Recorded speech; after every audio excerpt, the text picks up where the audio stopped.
আমার জিনিস আমি পাঠিয়েছি, আমার জিনিস আমি পাঠিয়েছি। রাজধানীর ভাটারায় নর্থ সাউথ বিশ্ববিদ্যালয়ে কোরআন শরীফ অবমাননা করেছেন সাংবাদিকতা বিভাগের শিক্ষার্থী অপূর্ব চন্দ্র। শনিবার দিবাগত রাত 2টার দিকে নর্থ সাউথ ইউনিভার্সিটির ভেতরে এই ঘটনা ঘটে। এ সময় অনেকে বিষয়টি টের পাবার পর হিন্দু যুবক অপূর্ব চন্দ্রকে গণধোলাই দেন। পরে থানা পুলিশ সংবাদ পেয়ে ঘটনাস্থল থেকে ওই শিক্ষার্থীকে উদ্ধার করে। রাতে তাকে ঢাকা মেডিকেল কলেজ হাসপাতালের জরুরি বিভাগে জামাই আদর দেওয়া হয়।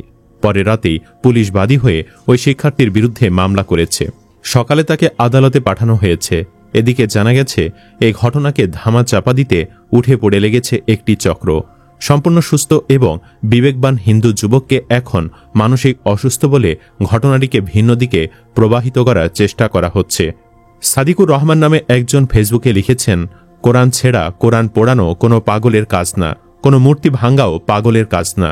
এটা সুস্পষ্ট শয়তানের কাজ এবং ইচ্ছাকৃত শয়তানির কাজ। এদের কাজই হল দেশের পরিবেশ অস্থিতিশীল করা, হিন্দু মুসলিম গ্যাঞ্জাম লাগানো। দুনিয়ার সবাইকে পাগল বলে সার্টিফিকেট দিলে দুনিয়াতে আর কোনো অপরাধ থাকবে না। সবাইকে পাগলা গারদ খুলে সেখানে জামাই আদর করতে হবে। শয়তানকে শয়তান বলতে শিখুন, পাগল না। শয়তানকে পাগল বলে নিজেকে পাগল প্রমাণ কইরেন না। আরেকজন লিখেছেন, বাংলাদেশে কোরআন অবমাননা কিংবা নবী রাসূলদের গালিগালাজ করার ঘটনা কিন্তু এটাই প্রথম না। ইদানিং প্রায় হচ্ছে এগুলো। যখনই এই টাইপের ঘটনা ঘটে তখনই একটা প্যাটার্ন লক্ষ্য করা যায় যে ইনিয়ে বিনিয়ে বিভিন্ন যুক্তি দেখিয়ে অবমাননাকারীকে পাগল, মানসিক ভারসাম্যহীন হিসেবে প্রমাণের চেষ্টা চলতে থাকে। নর্থ সাউথের ছেলেটার ফেসবুক প্রোফাইল দেখলাম। এত সুন্দর সুন্দর ইংলিশে ফেসবুক আইডিতে পোস্ট দুনিয়ার কোনো পাগলে করে। তারপরও ইশরাক, কদির উদ্দিন শিশির, ওসমান হাদি, সাদিক মাহবুবরা চেষ্টা করে পাগল বলে অপরাধ কমিয়ে আনতে। আরেকজন লিখেছেন, কোরআন অবমাননা করে বেঁচে যাওয়া মানে দেশের প্রত্যেক মুসলিমের মৃত্যু। আমাদের শরীরে মুসলিমের রক্ত নেই, থাকলে এই দৃশ্য দেখতে হতো না। আর সুশীলরা পবিত্র কোরআন শরীফকে ছিঁড়ে অবমাননাকারীকে অসুস্থ, সাইকো, মানসিক ভারসাম্যহীনের তকমা দিয়ে বাঁচানোর নাটক সাজাচ্ছে। পাগল কিভাবে দেশের অন্যতম শ্রেষ্ঠ বিশ্ববিদ্যালয়ে ভর্তি হলো?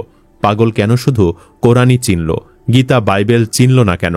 ছেলেটা হেদু বলে এ নাটক সাজাচ্ছে। যদি কোথাও হিন্দুদের মূর্তি ভাঙ্গা হতো, এই সুশীল মারানিরাই কোনো কিছু বিচার বিবেচনা না করে বলতো এটা মুসলিম করেছে, এই বলে কুত্তার মতো ঘেউ ঘেউ শুরু করে দিত, বিচারের দাবিতে শাহবাগে অবস্থান নিত।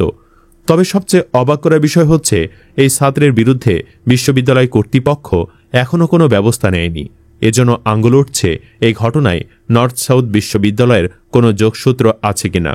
যদিও এই ছাত্রের কোরআন অবমাননার পেছনে বিশ্ববিদ্যালয়ের কোনো মোটিভ খুঁজে পাওয়া যায়নি, তবুও ইতিহাস বলছে ইসলাম বিরোধীদের হটস্পট হচ্ছে এই নর্থ সাউথ বিশ্ববিদ্যালয়, যেখানে হাদিস বলার জন্য শিক্ষকের চাকরি খেয়ে দেওয়ার মতো রেকর্ডও রয়েছে। ঘটনা 2024 সালের। বেসরকারি নর্থ সাউথ ইউনিভার্সিটির শ্রেণীকক্ষে পাঠদানকালে মুসলিম ধর্মাবলম্বীদের জাতির পিতা হজরত ইব্রাহিম আলাইহিসসালাম এবং শাসক নমরুদ নিয়ে কোরআন ও হাদিসে বর্ণিত ঘটনা বর্ণনা নিয়ে সৃষ্ট একটি বিতর্কে কোর্স থেকে প্রত্যাহার করা হয় উচ্চশিক্ষা প্রতিষ্ঠানটির এক শিক্ষককে। উচ্চশিক্ষালয়টির এক নারী শিক্ষার্থীর অভিযোগের প্রেক্ষিতে এমন সিদ্ধান্ত নিয়েছে বিশ্ববিদ্যালয় কর্তৃপক্ষ। বিগত প্রায় 4 মাস আগে শ্রেণীকক্ষে পাঠদানকালে শিক্ষকের একটি আলোচনাকে উদ্ধৃত করে অভিযোগ দিয়েছেন ওই শিক্ষার্থীরা। তবে বিশ্ববিদ্যালয়টির সাধারণ শিক্ষার্থীরা ওই শিক্ষার্থীর অভিযোগকে মিথ্যা এবং শিক্ষার্থীর অমনোযোগিতার অংশ দাবি করে। তারা ওই শিক্ষককে সে সময় ভার্সিটিতে ফিরে আনারও দাবি করে, কিন্তু কাজ হয়নি। নর্থ সাউথ ইউনিভার্সিটি থেকে প্রত্যাহার হওয়া ওই শিক্ষকের নাম ডক্টর নূর মোহাম্মদ মল্লিক নোমান। তিনি উচ্চ শিক্ষালয়টির শিক্ষার্থীদের বাংলা সাহিত্য সংশ্লিষ্ট বিষয়ে পাঠদান করতেন। মূল ঘটনা ঘেটে জানা যায়, শ্রেণীকক্ষে পাঠদানকালে অভিযোগ প্রদানকারী ওই শিক্ষার্থী অমনোযোগী থাকায় তাকে নাম ধরে ডেকে মনোযোগী হতে বলেন শিক্ষক ডক্টর নূর মোহাম্মদ মল্লিক। অভিযোগকারী ওই শিক্ষার্থী তখন ক্লাসে অমনোযোগিতার কারণে বুঝতে পারেনি এবং সে ধারণা করে তাকে উদ্দেশ্য করে এটি বলা হয়েছে। পরবর্তীতে ওই শিক্ষার্থীকে উদ্দেশ্য করে ক্লাসে কোনো কিছু বলা হয়নি বলে তখনই তাকে বুঝিয়ে বলেন শিক্ষক।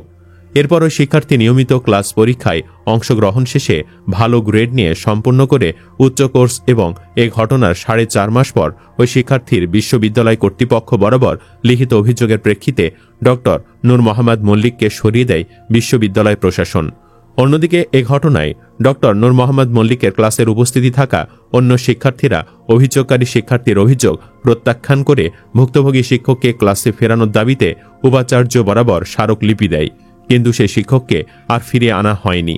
অনেকে অভিযোগ করেন শিক্ষক নূরকে চাকুরিচ্যুত করতে এই নাটক সাজায় স্বয়ং বিশ্ববিদ্যালয় কর্তৃপক্ষই।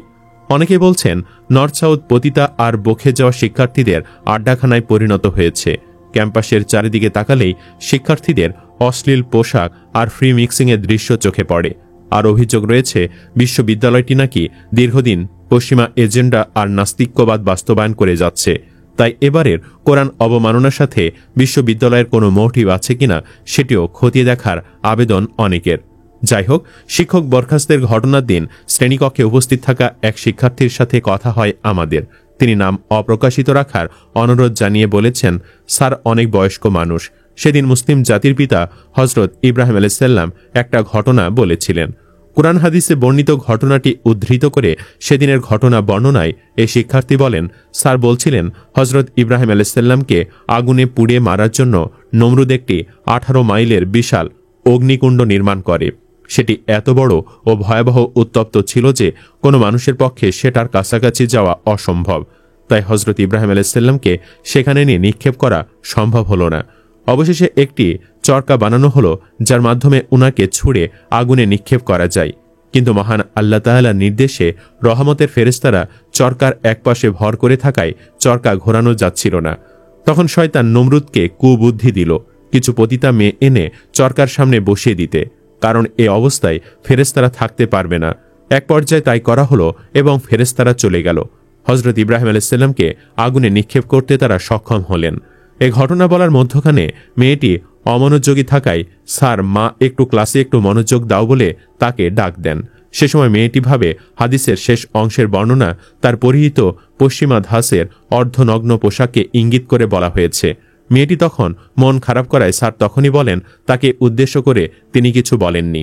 এই শিক্ষার্থী আরও জানান, সাধারণত কেউ ক্লাসে অনুপস্থিত থাকলে স্যার ফোন দিয়ে খোঁজ খবর নিয়ে থাকে। মেয়েটি পরের দিন ক্লাসে অনুপস্থিত থাকলে স্যার মেয়েটিকে ফোন দেয় এবং তাকে বুঝিয়ে বলে।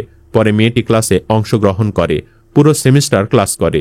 এরপর মিড টার্ম পরীক্ষা, ফাইনাল পরীক্ষা দেয় এবং ভালো গ্রেড পায় এই কোর্সে। কিন্তু হঠাৎ 4.5 মাস পর স্যারের বিরুদ্ধে অভিযোগপত্র দেয় যে সেদিন ঘটনাটি তাকে ইঙ্গিত করে বলা হয়েছে। অথচ পুরো সেমিস্টারে আরও অনেক শিক্ষার্থী ওয়েস্টার্ন ড্রেস পরেছে, কখনো স্যার কাউকে কিছু বলেনি, বরং স্যারের অমায়িক ব্যবহারের কারণে সবাই স্যারকে পছন্দ করে।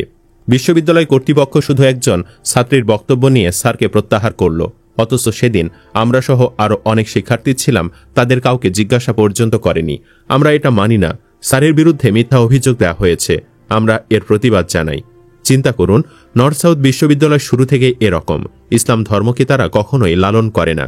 পরিশেষে আপনাদের কাছে একটি প্রশ্ন রেখে ভিডিওটি শেষ করতে চাই।